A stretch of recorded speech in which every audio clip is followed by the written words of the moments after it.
When most people talk about a sleeper build, they talk about taking an old case, like this one, right here, which is an old S5000NX case, and putting new components in it, brand new motherboard, CPU, RAM, whatever, and building a computer that looks old, but is new.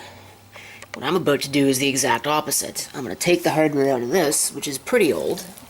I mean, it's an old Pentium D rig. It's my original build from 2005, which I have now confirmed. No, maybe it was 2006. Because... no, 0105. No, that's definitely 2005. It was built in April. I remember that very clearly, that it was built in April. But I'm going to take all that and put it into this, which is a new case that previously housed that Asus Q87 motherboard with an i7 on it. That board's dead, which is why I have this. And turn this into my yawner build. I don't know. I'm going to have to come up with a name for it or something. Maybe there is a name for it, but I don't really know what it is. So I'm going to gut this. I've already gutted that, but I'm going to gut this. I haven't decided whether or not I'm going to keep the floppy drive. I am going to change the floppy drive because I'm going to install one. And it's going to be this one because this one has a faceplate. This one does not. I don't know how many floppy drives I actually still have, so I'm probably going to hang on to this floppy drive anyway. And of course the optical drive is coming with me. And clearly the hard drive. And all the rest of this is power supply. And then we can test it, make sure it still works after the transfer, although it should. Then again, it's an Asus motherboard, so who knows. But yeah, I gotta get this all taken apart, so that's gonna be fun. Okay, so the new board is installed. Well, the board's installed in the new case, I guess is more accurate. I did replace the front panel fan, or the front fan, because it originally had an 80mm. I'd rather have a 92, because it's got the space for the 92. Not that it's going to do much, because there's no real grill for it to get airflow through, but it's a Pentium V. Every little bit helps. And this rear fan was originally in this little plastic shroud, but I think this thing is dumb, so out to Narnia with that. I just mounted it straight to the case. But now I got to install the cards and the cabling and all the other stuff that's going to junk up this case. It looks so nice and neat, well, except for that. And it won't look so nice and neat when I junk it up with a power supply here in a second. But other than that, it should be ready to go. Doesn't really... the power supply. The floppy drive doesn't really fit in there very nicely, which kind of sucks. And the little... this thing doesn't really work. It doesn't keep the floppy drive in place.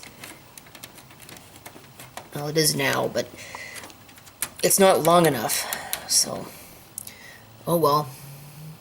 It'll have to do, I guess. Well, it's not as junked up as I was really expecting it to be. But now we get to test it, make sure that it works after doing that. There is a reason why I'm using this older power supply, and it has to do with the fact that it's got two floppy power connectors.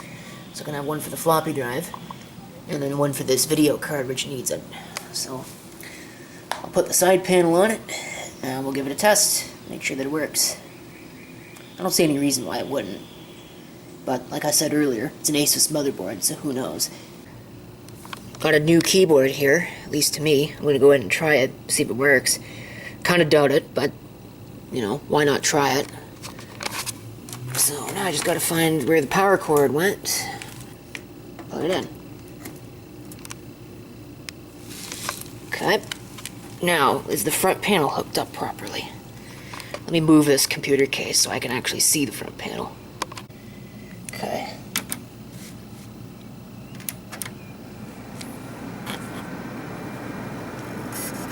Well, the power LED might be backwards. But the computer works. And it needs a new CMOS battery. Okay. We're done setup. And I think I'm going to just go ahead and grab a CMOS battery. I could just grab it off of that board over there, since that board's no good. Okay, take two. I went ahead and I replaced the CMOS battery.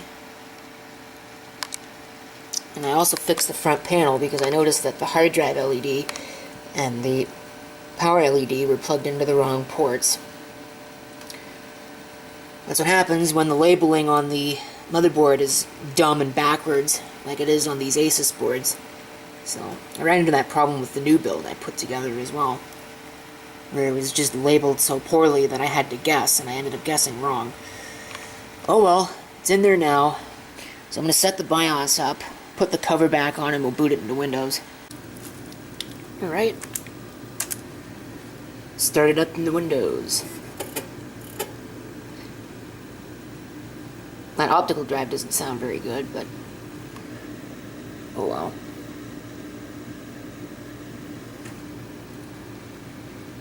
See if it actually will start in the Windows.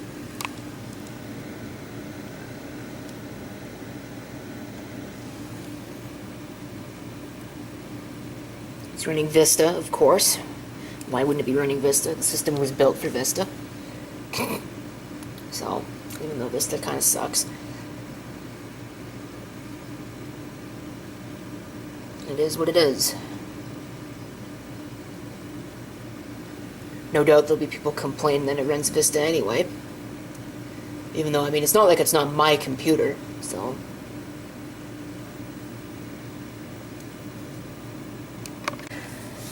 Okay, now that it's done doing the typical Windows thing of not letting a USB keyboard work. I never understood that. It's a USB keyboard.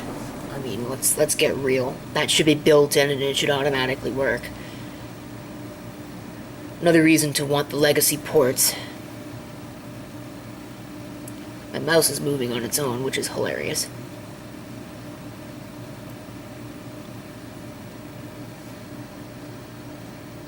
There we go. Still runs. Complete with Windows Dream Scene, that's what they call that.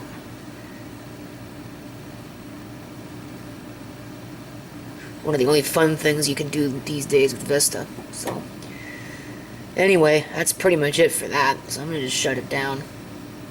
I don't need it to be running. Windows Defender is out of date. Oh no.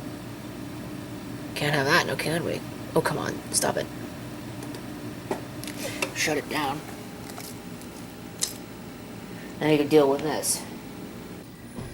Just for kicks and grins, here's the original motherboard to this case. I'm not sure who manufactures it. I don't think it's really got a... Excuse me, I don't think it's really got a name on it. It's a Compaq. So they probably built it in-house. See if it still works. I'm kind of curious.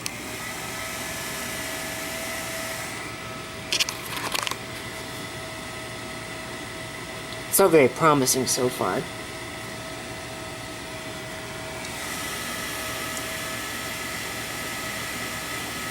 Huh. Guess it doesn't. I thought it did. I guess it doesn't. Oh well, whatever, doesn't matter. Okay, there it goes. I guess it just needed the RAM reseated. Not that it's going to keep the RAM anyway. But the board does work, so that's all that we needed to know for this. So that's it for the video. Thank you for watching. If you have any comments, feel free to leave them down below.